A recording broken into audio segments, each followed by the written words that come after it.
యెహెజ్కేలు 44వ అధ్యాయం. తూర్పు తట్టు చూచు పరిశుద్ధ స్థలము యొక్క బయటి గుమ్మపు మార్గమునకు అతడు నన్ను తోడుకొని రాగా ఆ గుమ్మము మోయబడి ఉండెను. అంతటా యెహోవా నాతో ఈ మాట సెలవిచ్చాను, ఇశ్రాయేలీయుల దేవుడైన యెహోవా ఈ గుమ్మము ద్వారా ప్రవేశించాను గనుక ఏ మానవుడను దాని ద్వారా ప్రవేశింపకుండునట్లు ఎన్నడను తీయబడకుండా అది మోయబడియే ఉండను. అధిపతి అగువాడు తన ఆధిపత్యమును బట్టి యెహోవా సన్నిధిని ఆహారము భుజించినప్పుడు అతడచ్చట కూర్చుండును. అతడైతే మంటప మార్గముగా ప్రవేశించి మంటప మార్గముగా బయటికి పోవలేను. అతడు ఉత్తరపు గుమ్మము మార్గముగా మందిరం ఎదురికి నన్ను తోడుకొని వచ్చెను. అంతలో యెహోవా తేజోమహిమతో యెహోవా మందిరము నిండి ఉండట చూచి నేను సాగిలపడగా యెహోవా నాకు సెలవిచ్చినదేమనగా, నరపుత్రుడా, యెహోవా మందిరమును గూర్చిన కట్టడలన్నిటినీ విధులనన్నిటినీ నేను నీకు తెలియజేయుచున్నాను. నీవు మనస్సు నిలుపుకొని ఆ సంగతులన్నిటినీ చూచి చెవిని పెట్టము. మరియు పరిశుద్ధ స్థలములో నుండి పోవు మార్గములన్నిటి ద్వారా మందిరము లోపలికి వచ్చుటను గూర్చి యోచించము. తిరుగుబాటు చేయు ఇశ్రాయేలీయులకు ఈ మాట ప్రకటింపము. ప్రభువైన యెహోవా సెలవిచ్చినదేమనగా, ఇశ్రాయేలీయులారా, ఇది వరకు మీరు చేసిన హేకరులన్నీ చాలును. ఆహారమును, క్రొవ్వును, రక్తమును మీరు నా కర్పించినప్పుడు నా పరిశుద్ధ స్థలములో ఉండి దాని నపవిత్రపరచునట్లు హృదయమందును శరీరమందును సున్నతి లేని అన్యులను దానిలోనికి మీరు తోడుకొని రాగా వారు మీ హేయ క్రియలన్నిటినీ ఆధారము చేసుకొని నా నిబంధనను భంగపరిచరి. నేను మీకు అప్పగించిన నా పరిశుద్ధమైన వస్తువులను మీరు కాపాడక వారు కాపాడవలనని మీకు మారుగా అన్యులను ఉంచితిరి. కాబట్టి ప్రభువైన యెహోవా సెలవిచ్చినదేమనగా, హృదయమందును శరీరమందును సున్నతి లేని అన్యులయుండి ఇశ్రాయేలీయుల మధ్య నివసించు వారిలో ఎవడనూ నా పరిశుద్ధ స్థలములో ప్రవేశింపకూడదు. మరియు ఇశ్రాయేలీయులు నన్ను విసర్జించి తమ విగ్రహములను అనుసరింపగా వారితో కూడా నన్ను విసర్జించిన లేవీయులు తమ దోషమును భరించుదురు. అయినను వారు నా పరిశుద్ధ స్థలములో పరిచర్య చేయువారు, నా మందిరమునకు ద్వార పాలకులై మందిర పరిచర్య జరిగించువారు. ప్రజలకు బదులుగా వారే దహన బలి పశువులను వధించువారు. పరిచర్య చేయుటకై వారే జనుల సమక్షమున నియమింపబడిన వారు. విగ్రహముల ఎదుట జనులకు పరిచారకులై ఇశ్రాయేలీయులు తొట్టిల్లి పాపము చేయుటకు వారు కారకులైరి గనుక నేను వారికి విరోధినైతిని. వారు తమ దోషమును భరించుదురు. ఇదే ప్రభువైన యెహోవా వాక్కు. తమ అవమానమును తాము చేసిన హేయక్రియలకు రావలసిన శిక్షను వారు అనుభవించుదురు. వారు యాజకత్వము జరిగించుటకై నా సన్నిధికి రాకూడదు. పరిశుద్ధ వస్తువులను గాని అతి పరిశుద్ధ వస్తువులను గాని ముట్టకూడదు. అయితే నా మందిర సంబంధమైన పని అంతటిని దానిలో జరుగు పనులన్నిటినీ విచారించుచు దానిని కాపాడు వారినిగా నేను వారిని నియమించుచున్నాను. ఇశ్రాయేలీయులు నన్ను విసర్జింపగా నా పరిశుద్ధ స్థల సంరక్షణను కలిపెట్టు సాదోకు సంతతి వారగు లేవీయులైన యాజకులు పరిచర్య చేయుటకై నా సన్నిధికి వచ్చి వారే నా సన్నిధిని నిలిచి క్రొవ్వును రక్తమును నాకు అర్పించుదురు. ఇదే ప్రభువు యెహోవా వాక్కు. వారే నా పరిశుద్ధ స్థలంలో ప్రవేశింతురు. పరిచర్య చేయుటకై వారే నా బల్ల యొద్దకు వత్తురు. వారే నేను అప్పగించిన దానిని కాపాడుదురు. ఇదే ప్రభువు యెహోవా వాక్కు. వారు లోపటి ఆవరణపు గుమ్మములలోనికి వచ్చినప్పుడు జనుప నారబట్టలు ధరించుకొనవలెను. లోపటి ఆవరణపు గుమ్మముల ద్వారా వారు మందిరమున ప్రవేశించి పరిచర్య చేయనప్పుడెల్లా బొచ్చు చేత చేసిన బట్టలు వారు ధరింపకూడదు. అవిసెనార పాగాలు ధరించుకొని నడుములకు జనుప నారబట్ట కట్టుకొనవలెను. చెమట పుట్టించున దేదైనను వారు ధరింపకూడదు. బయటి ఆవరణంలోనికి జనుల ఎద్దుకు వారు వెళ్ళినప్పుడు తమ ప్రతిష్ఠిత వస్తువులను తీయకపోవట చేత జనులను ప్రతిష్ఠింపకుండినట్లు తమ పరిచర్య సంబంధమైన వస్త్రములను తీసి ప్రతిష్ఠితములకు గదులలో వాటిని ఉంచి వేరు బట్టలు ధరింపవలెను. మరియు వారు తమ తలలు క్షౌరము చేయించుకొనకూడదు. తల వెంట్రుకలు పెరుగనీయక కత్తెరతో మాత్రము వాటిని కత్తిరింపవలెను. లోపటి ఆవరణములో చొచ్చినప్పుడు ఏ యాజకుడును ద్రాక్షారసము పానము చేయకూడదు. వారు విధవరాండ్రనైనను విడవబడిన దానినైనను పెళ్లి చేసుకొనకూడదు. గాని ఇశ్రాయేలీయుల సంతతి వారకు కన్యలనైనను యాజకులకు భార్యలై విధవరాండ్రుగానున్న వారినైనను చేసుకొనవచ్చు. ప్రతిష్ఠితమైనదేదో ప్రతిష్ఠితము కానిదేదో పవిత్రమైనదేదో అపవిత్రమైనదేదో కనుగొనుటకు వారు నా జనులకు నేర్పినట్లు జనులు వ్యాజ్యమాడునప్పుడు నా విధులను బట్టి వారికి తీర్పు తీర్చుటకై వారు తీర్పరులుగా నియమింపబడుదురు. నేను నియమించిన విధులను బట్టి కట్టడలను బట్టి నా నియామక కాలములను జరుపుదురు. నా విశ్రాంతి దినములను ఆచరించెదరు. తండ్రిదియు తల్లిదియు కుమారునిదియు కుమార్తెదియు సహోదరునిదియు పెండ్లి కాని సహోదరుదియు శవమును ముట్టి అంటూ పడవచ్చును. అయితే మరి ఏ మనుష్య శవమును గాని ముట్టి అంటు పడకూడదు. ఒకడు అంటుపడి శుచిర్భూతుడైన తరువాత 7 దినములు లెక్కించి పరిశుద్ధ స్థలములో పరిచర్య చేటుకై లోపటి ఆవరణములోని పరిశుద్ధ స్థలమునకు వచ్చినవాడు అతడు తన కొరకు పాప పరిహారార్థ బలి అర్పింపవలెను. ఇదే ప్రభువైన యెహోవా వాక్కు. వారికి స్వాస్థ్యమేదనగా నేనే వారికి స్వాస్థ్యము. ఇశ్రాయేలీయులలో వారికి ఎంత మాత్రమును స్వాస్థ్యము ఇయ్యకూడదు. నేనే వారికి స్వాస్థ్యము. నైవేద్యములను పాప పరిహారార్థ బలి మాంసమును అపరాధ పరిహారార్థ బలి మాంసమును వారికి ఆహారమవును. ఇశ్రాయేలీయుల చేత దేవునికి ప్రతిష్ఠితములకు వస్తువులన్నీ వారివి. మీ ప్రతిష్ఠితార్పణములన్నిటిలోను తొలుచూలు వాటన్నిటిలోను మొదటివియు ప్రథమ ఫలములన్నిటిలోనూ మొదటివియు యాజకుల వగను. మీ కుటుంబములకు ఆశీర్వాదము కలుగునట్లు మీరు ముందుగా పిసికిన పిండి ముద్దను యాజకులకు ఇయ్యవలెను. పక్షులలోను పశువులలోను తనకు తాను చచ్చిన దానిని గాని చీల్చబడిన దానిని గాని యాజకులు భుజింపకూడదు. యెహెజ్కేలు 45వ అధ్యాయం. మీరు చీట్లు వేసి దేశమును విభాగించినప్పుడు భూమిలో ఒక భాగమును ప్రతిష్ఠితార్పణముగా యెహోవాకు ప్రతిష్ఠింపవలెను. దానికి 25,000 కొలకర్రల నిడివియు 10,000 కొలకర్రల వెడల్పును ఉండవలెను. ఈ సరిహద్దులన్నిటిలోగా నున్న భూమి ప్రతిష్ఠితమగను.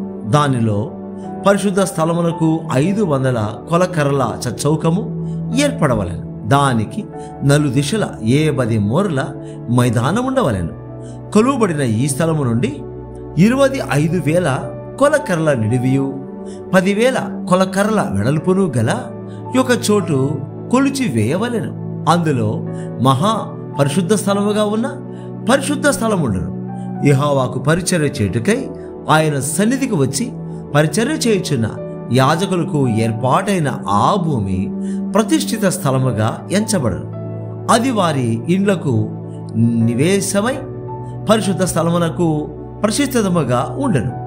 మందిరములో పరిచర్య చేయుచున్న లేవీయులు ఇండ్లు కట్టుకొని నివసించినట్లు 25,000 కొలకర్రల నిడివియు 10,000 కొలకర్రల వెడల్పును గల యొక్క ప్రదేశమును వారికి స్వాస్థ్యముగా 20 గదులకు ఏర్పాటు చేయవలెను.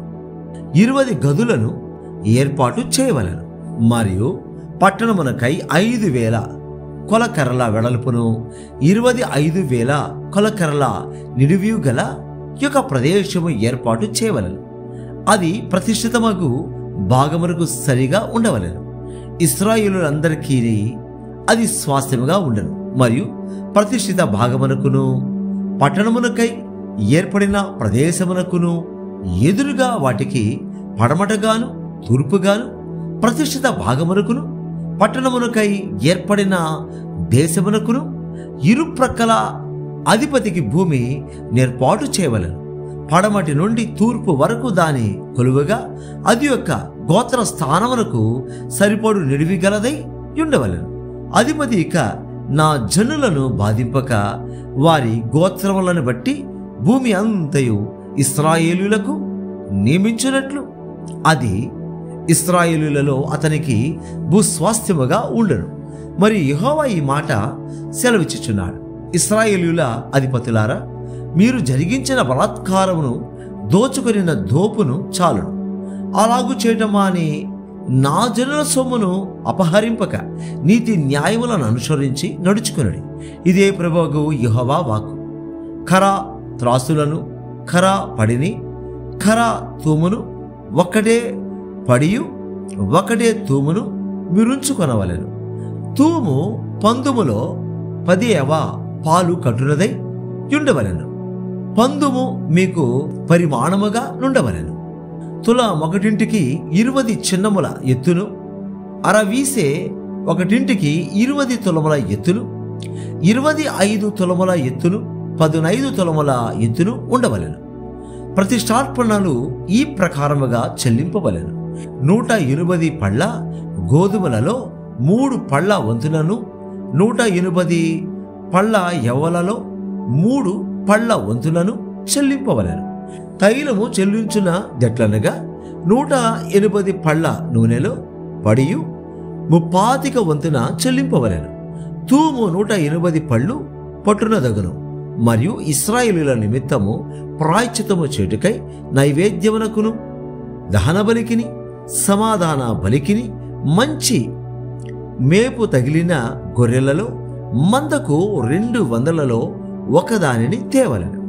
ఇశ్రాయేలులలోని అధిపతికి చెల్లింపవలసిన ఈ అర్పణము ఈ ప్రకారంగా తెచ్చుటకు దేశమునకు చేరిన జనులందరూ బద్దులై ఉందరు. పండుగలలోను, అమావాస్య దినములలోను, విశ్రాంతి దినములలోను, ఇశ్రాయేలీయులు కూడుకొను నియామక కాలములలోను వాడబడు దహన బలులను, నైవేద్యములను, పానార్పణములను సరిచూచుట అధిపతి భారం. అతడు ఇశ్రాయేలీయుల నిమిత్తము ప్రాయశ్చిత్తము చేటుకై పాప పరిహారార్థ బలి పశువులను, నైవేద్యములను, దహన బలులను, సమాధాన బలి పశువులను సిద్ధపరచవలెను. ప్రభువు యెహోవా సెలవిచ్చినదేమనగా, మొదటి నెల మొదటి దినమున నిర్దోషమైన కోడెను తీసుకొని పరిశుద్ధ స్థలము నిమిత్తము పాప పరిహారార్థ బలి నర్పింపవలెను. ఎట్లనగా యాజకుడు పాప పరిహారార్థ బలి పశు రక్తము కొంచెము తీసి మందిరపు ద్వారబంధముల మీదను, బలిపీఠపు చూరు 4 మూలల మీదను, లోపటి ఆవరణపు వాకిటి ద్వారబంధముల మీదను ప్రోక్షింపవలెను. తెలియక తప్పిపోయిన వారిని విడిపించినట్లుగా మందిరమునకు ప్రాయశ్చిత్తము చేటుకై నెల 7వ దినమందు అలాగూ చేయవలెను. మొదటి నెల 14వ దినమున పస్కా పండుగ ఆచరింపవలెను. 7 దినములు దానిని ఆచరింపవలెను. అందులో పులియని ఆహారము తినవలెను. ఆ దినమున అధిపతి తనకును దేశమునకు చేరిన జనులందరికీ పాప పరిహారార్థ బలిగా ఒక ఎద్దును అర్పింపవలెను. మరియు 7 దినములు అతడు నిర్దోషమైన 7 ఎడ్లను 7 పొట్టేళ్లను తీసుకొని దినం ఒకటింటికి ఒక ఎద్దును ఒక పొట్టేలును దహన బలిగా యెహోవాకు అర్పింపవలెను. మరి అనుదినము ఒక్కొక్క మేకపిల్లను పాప పరిహారార్థ బలిగా అర్పింపవలెను. మరియు ఎద్దొకటింటికిని పొట్టేలొకటింటికిని తూము పిండి పట్టిన నైవేద్యము చేయవలెను. తూము ఒకటింటికి 3 పళ్ళ నూనె ఉండవలెను. మరియు 7వ నెల 15వ దినమున పండుగ జరుగుచుండగా యాజకుడు 7 దినములు పండుగ ఆచరించుచు పాప పరిహారార్థ బలి విషయములోను, దహన బలి విషయములోను, నైవేద్య విషయములోను, నూనె విషయములోను ఆ ప్రకారముగానే చేయవలెను. యెహెజ్కేలు 46వ అధ్యాయం. ప్రభువైన యెహోవా సెలవిచ్చినదేమనగా, తూర్పు తట్టు చూచు లోపటి ఆవరణపు గుమ్మము పరిచేయు 6 దినములు మోయబడి ఉండి విశ్రాంతి దినమునను అమావాస్య దినమునను తీయబడి ఉండవలెను. అధిపతి బయట మంటపమునకు పోవు మార్గముగా ప్రవేశించి గుమ్మపు ద్వార బంధముల దగ్గర నిలువబడగా యాజకులు దహన బలి పశువులను సమాధాన బలి పశువులను అతనికి సిద్ధపరచవలెను. అతడు గుమ్మము దగ్గర నిలువబడి ఆరాధన చేసిన తరువాత వెలుపలికి పోవును. అయితే సాయంకాలము కాకమునిపే గుమ్మము మూయకూడదు. మరియు విశ్రాంతి దినములలోను అమావాస్యలలోను దేశ జనులు ఆ తలుపు దగ్గర నిలువబడి యెహోవాకు ఆరాధన చేయవలెను. విశ్రాంతి దినమున అధిపతి యెహోవాకు అర్పింపవలసిన దహనబలి ఏదనగా నిర్దోషమైన 6 గొర్రె పిల్లలను, నిర్దోషమైన యొక్క పొట్టేలును, పొట్టేలుతో తూమెడు పిండి గల నైవేద్యము చేయవలెను. గొర్రె పిల్లలతో కూడా శక్తి కొలది నైవేద్యమును, తూము 1కి 3 పళ్ళ నూనె తేవలెను. అమావాస్య నాడు నిర్దోషమైన చిన్న కోడెను, నిర్దోషమైన 6 గొర్రె పిల్లలను, నిర్దోషమైన యొక్క పొట్టేలును అర్పింపవలెను. నైవేద్యమును సిద్ధపరచవలెను. ఎద్దుతోను పొట్టేలుతోను తూమెడి పిండిని, గొర్రె పిల్లలతో శక్తి కొలది పిండిని అర్పింపవలెను. తూము 1కి 3 పళ్ళ నూనె నైవేద్యము చేయవలెను. అధిపతి ప్రవేశించినప్పుడు గుమ్మపు మంటప మార్గముగా ప్రవేశించి అతడు ఆ మార్గముగానే వెలుపలికి పోవలెను. అయితే దైవజనులు నియామక కాలములయందు యెహోవా సన్నిధిని ఆరాధన చేయుటకై వచ్చినప్పుడు ఉత్తరపు గుమ్మపు మార్గముగా వచ్చిన వారు దక్షిణపు గుమ్మపు మార్గముగా వెళ్ళవలెను. దక్షిణపు గుమ్మపు మార్గముగా వచ్చిన వారు ఉత్తరపు గుమ్మపు మార్గముగా వెళ్ళవలెను. తాము వచ్చిన దారినే ఎవరును తిరిగిపోక అందరూ తిన్నగా వెలుపలికి పోవలెను. అధిపతి వారితో కలిసి ప్రవేశింపగా వారు ప్రవేశించెదరు. వారు బయలు వెళ్ళినప్పుడు అందరూ కూడి బయలు వెళ్ళవలెను. పండుగ దినములలోను నియామక కాలములలోను ఎద్దుతో గాని పొట్టేలుతో గాని తూమెడు పిండియు, గొర్రె పిల్లలతో శక్తి కొలది పిండియు, తాము 1కి 3 పళ్ళ నూనెయు నైవేద్యముగా అర్పింపవలెను. యెహోవాకు స్వేచ్ఛార్పణ అయిన దహన బలినైనను స్వేచ్ఛార్పణ అయిన సమాధాన బలినైనను అధిపతి అర్పించినప్పుడు తూర్పు తట్టు గుమ్మము తీయవలెను. విశ్రాంతి దినమున అర్పించినట్లు దహన బలిని సమాధాన బలిని అర్పించి వెళ్ళిపోవలెను. అతడు వెళ్ళిపోయిన తర్వాత గుమ్మము మూయబడవలెను. మరియు ప్రతి దినము నిర్దోషమైన ఏడాది మగ గొర్రెపిల్లను దహన బలిగా అర్పింపవలెను. అనుదినము ఉదయమున దానిని అర్పింపవలెను. మరియు అనుదినము ఉదయమున దానితో నైవేద్యము చేయవలెను. అది ఎట్లనగా తూమెడు గోధుమ పిండిలో 6వ పాలును పిండి కలుపుటకు పడి నూనెయు ఉండవలెను. ఇవి ఎవరునూ రద్దుపరచలేని నిత్యమైన కట్టడలు. గొర్రె పిల్లలను నైవేద్యమును నూనెను అనుదినము ఉదయముననే నిత్య దహన బలిగా అర్పింపవలెను. ప్రభువైన యెహోవా సెలవిచ్చినదేమనగా, అధిపతి తన కుమారులలో ఎవనికైనను భూమి ఇచ్చిన ఎడల అది అతని కుమారునికి స్వాస్థ్యమైనందున అతని కుమారుల దగును. అది వారసత్వము వలన వచ్చిన దాని వంటి స్వాస్థ్యం. అయితే అతడు తన పనివారిలో ఎవనికైనను భూమి ఇచ్చిన ఎడల విడుదల సంవత్సరము వరకే అది వాని హక్కై తరువాత అధిపతికి మరలా వచ్చును. అప్పుడు అతని కుమారులు అతని స్వాస్థ్యమునకు మాత్రము హక్కుదారులగుదురు. జనులు తమ స్వాస్థ్యము ననుభవింపకుండా అధిపతి వారి భూమిని ఆక్రమింపకూడదు. నా జనులు తమ భూములను విడిచి చెదరిపోకుండానట్లు అతడు తన భూమిలో నుండి తన కుమారులకు భాగములనియ్యవలెను.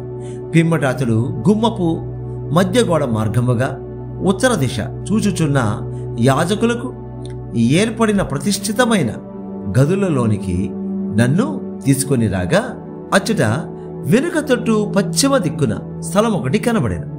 ప్రతిష్ఠితములకు వస్తువులను బయటి ఆవరణములోనికి కొనివచ్చి యాజకులు జనులను ప్రతిష్ఠించుటకై వారు అపరాధ పరిహారార్థ బలి పశు మాంసమును పాప పరిహారార్థ బలి పశు మాంసమును వండుచు నైవేద్యములను కాల్చుచుండు స్థలమిదియే అని నాతో చెప్పి అతడు బయటి ఆవరణములోనికి నన్ను తీసుకొని వచ్చి ఆవరణపు 4 మూలలను నన్ను త్రిప్పగా ఆవరణం యొక్క మూలను మరి యొక్క ఆవరణం ఉన్నట్టు కనబడాను. ఆవరణపు మూలను ఆవరింపబడిన ఆవరణం ఒకటి కనబడాను. ఒక్కొక్కటి 40 మూరల నిడివియు 30 మూరల వెడల్పును కలిగి 4 ఏక పరిమాణముగా ఉండెను. మరియు ఆ 4 చుట్టూ పంక్తిగానున్న అటకలుండెను. చుట్టూనున్న అటకల క్రింద పొయ్యిలుండెను. ఇది వంట చేయువారి స్థలం. ఇక్కడ మందిర పరిచారకులు జనులు తెచ్చు బలి పశుమాంసమును వండుదురని ఆయన నాతో చెప్పాను.